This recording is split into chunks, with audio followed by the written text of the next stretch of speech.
Hi viewers, welcome to our channel. ప్రస్తుతం మనతో పాటు సీనియర్ జర్నలిస్ట్ దాము బాలా సార్ వారితో మాట్లాడారు.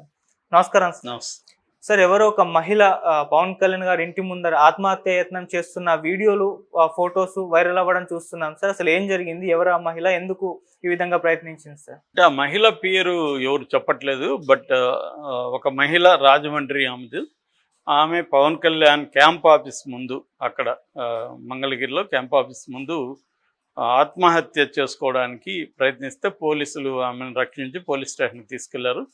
సో ఆమె చెప్పింది ఏంటంటే, నేను సీఎంను కలవడానికి ట్రై చేస్తున్నాను కానీ నన్ను కలవనివ్వట్లేదు, ఆ సమస్య చెప్పుకుందామని నేను మొన్నటి నుంచి ట్రై చేస్తున్నాను, నన్ను పోలీసులు అడ్డుకుంటున్నారు. అట్లాగే డిప్యూటీ సీఎంను కూడా కలవడానికి ట్రై చేస్తున్నాను, ఆయన కూడా కలవడానికి నన్ను అలో చేయలేదు. అందుకని నాకు పోలీసుల మీద నమ్మకం లేకుండా ఇలాగ అటెంప్ట్ చేస్తైనా నా సమస్యను వాళ్ళు గుర్తిస్తారని చెప్పి నేను ఈ ప్రయత్నం చేశానని ఆమె చెప్పింది. ఆమె సమస్య ఏం చెప్పిందంటే, వాళ్ళ పూర్వీకుల నుంచి ఆమెకు ఒక ల్యాండ్ వచ్చింది, అది 1200 గజాలు. ఆ ల్యాండ్ని వైసీపీ వాళ్ళు ఆక్యుపై చేసుకున్నారు. సో వైసీపీ లోకల్గా ఉన్న ఒక కార్పొరేటరు, మహిళా కార్పొరేటర్ సహాయంతో వైసీపీ నాయకులు ఆక్యుపై చేసుకున్నారు. ఈ విషయంగా నేను వైసీపీ పై నాయకుల దగ్గరికి తీసుకెళ్ళాను, పోలీసుల దగ్గరికి తీసుకెళ్ళాను, కానీ నా సమస్యను వాళ్ళు ఎవరు కూడా పరిష్కరించలేదు. అందుకని ఇప్పుడు గవర్నమెంట్ మారింది కాబట్టి నాకు కొంత హోప్ వచ్చింది, మళ్ళీ వీళ్ళేమన్నా నాకు న్యాయం చేస్తారేమని వచ్చానని ఆమె చెప్పింది. మామూలుగా మనం చాలాసార్లు నేను చెప్పాను, వీక్ ల్యాండ్ ఓనర్స్ ఎవరైతే ఉంటారో వాళ్ళకి ఇబ్బందులు ఏ గవర్నమెంట్ ఉన్నా తప్పదు. వైసీపీ కూడా చాలా చోట్ల ల్యాండ్ ఆక్యుపేషన్స్ ఆరోపణలు వాళ్ళ మీద విపరీతంగా ఉన్నాయి. నేను చాలాసార్లు అంటుంటా, మామూలుగా పొలిటికల్ పార్టీలు అన్నీ కూడా ఎసెన్స్లో ఒకటే అని.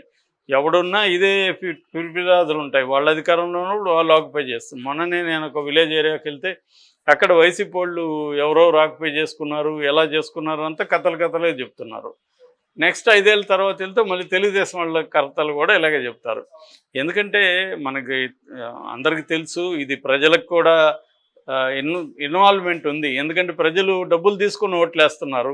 ఆ డబ్బులు తీసుకుని ఓట్లేసినప్పుడు ఎమ్మెల్యే అభ్యర్థి లేకపోతే ఎంపీ అభ్యర్థి ఒక్కొక్క దగ్గర 50 నుంచి 100-150 కోట్లు ఖర్చు పెడుతున్నారు.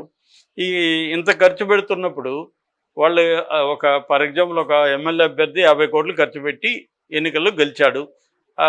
గెలిచినాక ఆ 50 కోట్లు అతను సంపాదించాలా లేదా? 5 ఏళ్లలో 50 కోట్లు సంపాదించాలి, ఇంకొక 50 కోట్లు 100 కోట్లు మళ్ళీ రిజర్వ్ పెట్టుకోవాలి. రేపు ఒకవేళ మళ్ళీ ఖర్చు పెట్టాలి, ఖర్చు పెట్టినాక ఓడిపోతే మళ్ళీ సర్వైవ్ కావాలి. ఇప్పుడు గెలిచాడు కాబట్టి మనం ఇతని గురించి మాట్లాడుతూ, ఓడిపోయినాడు కూడా 50 పెట్టుంటాడుగా, వాడి పరిస్థితి ఏంటి? సో అందుకని ఏం చేస్తున్నారంటే, గెలిచిన వాళ్ళందరూ ఫస్ట్ సంపాదనల మీద పడతారు. నేను మొన్న కూడా ఒక దాంట్లో చెప్పాను, ఒక అనంతపురం జిల్లాలో ఒక ఎమ్మెల్యే ప్రమాణ స్వీకారం చేయకముందే అక్కడ ఉన్న విండ్ అండ్ ముఖ్యంగా విండ్ కంపెనీస్ ఉన్నాయి, ఆ జిల్లా విండ్కి ఫేమస్. సో విండ్ వాళ్ళకి అందరికీ ఫోన్లు వచ్చాయంట, ఇట్లా మా బావని కలవండి, మా బావ రమ్మంటున్నాడు మిమ్మల్ని అని.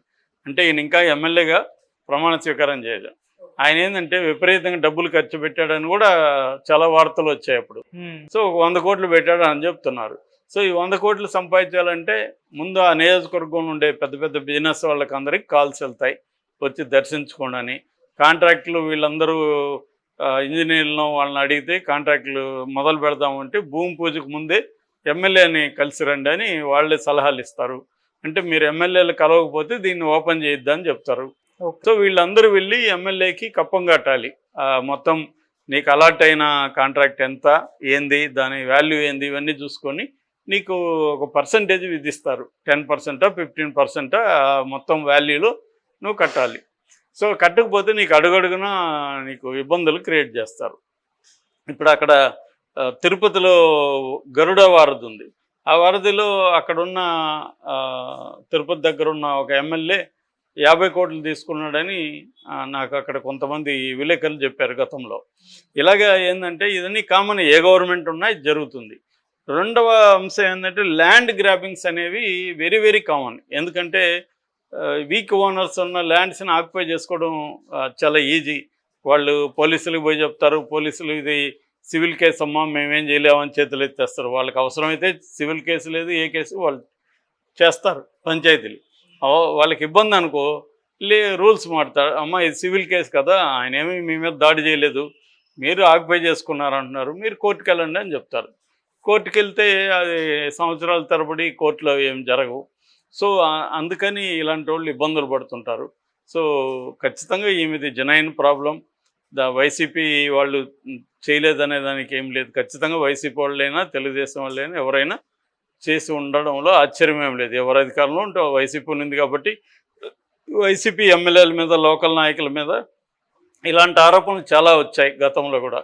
కాబట్టి ఆక్యుపై చేస్తుంటారు. మరి దీన్ని ఇప్పుడు పవన్ కళ్యాణ్ ఎలా పరిష్కరిస్తాడు? ఎందుకు పవన్ కళ్యాణ్ దగ్గర కంటే పవన్ కళ్యాణ్ మీద కొంత హోప్ జనాలకి ఉంది. ఆల్రెడీ చంద్రబాబు పరిపాలన, ఇటు జగన్ పరిపాలన చూశారు. వాళ్ళ మీద కంటే కూడా పవన్ కళ్యాణ్ ఎందుకంటే తను ఒక ఆదర్శవంతమైన నాయకుల్లాగా కనిపించాడు జనాలకి. ఈ 5 ఏళ్లలో మరి ఆ ఇమేజ్ నిలబెట్టుకుంటాడా, ఇతను కూడా రెగ్యులర్ పొలిటీషియన్ లాగా జనాల్లోకి తేలిపోతాడా అనేది అతని పని విధానం మీద డిపెండ్ అయింది. ఖచ్చితంగా పవన్ కళ్యాణ్కి హార్డ్ టాస్క్ అనమాట. ఎందుకంటే అంత ఈజీ కాదు.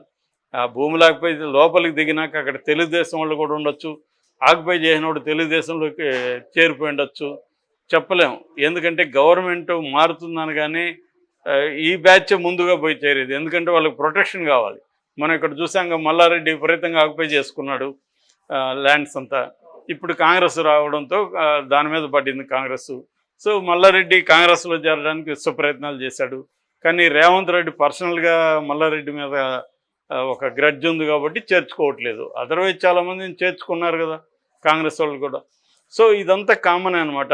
ఈ ల్యాండ్ గ్రాబర్సు, ఈ అక్రమ సంపాదన చేసిన వాళ్ళు వీళ్ళు ముందుగా వెళ్ళి జంప్ అవుతారు అవతలకి. ఎందుకంటే వాళ్ళకి అధికారం అవసరం వాళ్ళ అక్రమ ఆస్తులను కాపాడుకోవడానికి. సో అలాగా మరి ఇక్కడ కార్పొరేటర్ ద్వారా ఒక వైసీపీ నాయకుడు ఆక్యుపై చేశాడని ఏం చెప్తుంది. సో రాజమండ్రిలో మరి మన పవన్ కళ్యాణ్ ఈ సమస్యను సాల్వ్ చేస్తాడా అంటే, సాల్వ్ చేయడం అంటే ఇక్కడ ఏంటంటే మామూలుగా పోలీసులకు చెప్తారు, ఆ తర్వాత ఫాలోఅప్ చేయరు. ఆమె వచ్చి మళ్ళీ మళ్ళీ పవన్ కళ్యాణ్ కలవడానికి సాధ్యం కాదు కదా. అందుకని ఏంటంటే దీనికి ఒక మెకానిజం ఉండాలి. రెడ్రెస్ సెల్ లాంటిది ఒక మెకానిజం ఉండాలి. ఈ మెకానిజం ఫాలోఅప్ చేసి ఎప్పటికప్పుడు మళ్ళీ నివేదిక పవన్ కళ్యాణ్ పెట్టిన ఒక ఆఫీసర్కో ఎవరికో సబ్మిట్ చేయాలి. ఇటువంటి ఒక మెకానిజం లేకపోతే అంటే రిసీవ్ చేసుకోవడం, దాన్ని పరిశీలించి దాని సంబంధిత శాఖకు పంపించడం, ఫాలోఅప్ చేయడం ఇవన్నీ ఉండాలి. రెండోది వాళ్ళు మళ్ళీ ఎప్పుడైనా జరగలేదని తెలియజేయాలంటే దానికి కూడా ఒక మెకానిజం ఉండాలి. లేకపోతే ఇప్పుడు వీళ్ళు చెప్తారు అక్కడ జరుగుతుంది, మళ్ళీ అక్కడ ఆమెకి జరగదు, హ్యాండ్ ఓవర్ కాదు, మళ్ళీ ఆమె ఎవరికి చెప్పుకోవాలి. సో ఎప్పుడైనా వీక్ ల్యాండర్స్ అనే వాళ్ళకి, వీక్ ల్యాండ్ ఓనర్స్కి ఈ ప్రాబ్లం ఉంటుంది. వాళ్ళ ల్యాండ్స్ ఎప్పుడు ఎవరు ఆక్యుపై చేస్తారో తెలియదు. అందుకనే చాలాసార్లు టెనెంట్స్ ఎక్కువ, రెంట్కి ఉండేవాళ్ళు ఎక్కువ కాలం ఉంటే కూడా వీక్ ఓనర్స్కి భయం ఉంటుంది, వీడు ఎక్కడ మంది అనేస్తాడో ఇది అని చెప్పి 5-6 ఏళ్ల కంటే పైన ఎవరిని ఉంచరు. అన్లెస్ వాళ్ళ మధ్య ఉన్న ర్యాపో వచ్చి అంతా అయితే తప్ప మామూలుగా ఉంచరు. ఎందుకంటే ఇదే టెన్షన్ అనమాట. ఎందుకంటే వాళ్ళ ల్యాండ్, ఆ ఇంటి ఓనర్ లోటుపాట్లన్నీ వాళ్ళకి తెలుస్తాయి, వీడి బలాలేంటి బలహీనతలేంటి అన్నీ. సో వీళ్ళు ఆక్యుపై చేసుకుంటారు, రౌడీలను పెడతారు, ఏం చేస్తారు, కోర్టుకు పోమంటారు. కోర్టులో ఆల్రెడీ చెప్పాను చాలాసార్లు, 5 కోట్ల కేసులు పెండింగ్లో ఉన్నాయి ఇండియాలో. సివిల్ కేసులు ఎప్పుడు అయ్యేది, ఏ 15 ఏళ్ళు 20 ఏళ్ళు పడుతుంది. సో అప్పటికి అవుతుంది అనేది గ్యారెంటీ ఉండదు. సో ఇలాంటి ఇష్యూస్ ల్యాండ్ మీద ఉంటాయి. ఎందుకంటే ల్యాండ్కి సంబంధించి ఒక దేశవ్యాప్తంగా ఒక సమగ్రమైన విధానం అనేది లేదు. అటువంటి విధానాన్ని బీజేపీ తీసుకొద్దాం అనుకునింది కానీ స్టేట్స్ ఒప్పుకోవట్లేదు. సో అంటే ఒక యూనిఫైడ్ ల్యాండ్ లాస్ కానీ సమగ్రమైన చట్టం కానీ లేదు. అక్కడ జగన్ ఇంతకుముందు ల్యాండ్ టైటిలింగ్ యాక్ట్ అనేది అది కూడా దేశవ్యాప్తంగా పెట్టాలని మోడీని ప్రపోజ్ చేశాడు. అది జగన్ చేసిన దానికే వన్ ఆఫ్ ద రీజన్స్ ఓడిపోవడానికి జగన్. దాన్ని వీళ్ళు భయపెట్టి జగన్ ఫోటో పెట్టుకోవడం ఇవన్నీ చూసి అదొకటి ఇప్పుడు ల్యాండ్ టైటిలింగ్ యాక్ట్ని రద్దు చేస్తుంది. సో ఇది ల్యాండ్కి సంబంధించి ఇంత గందరగోళం ఉంది కాబట్టి ఆక్యుపేషన్స్ అనేవి వెరీ కామన్.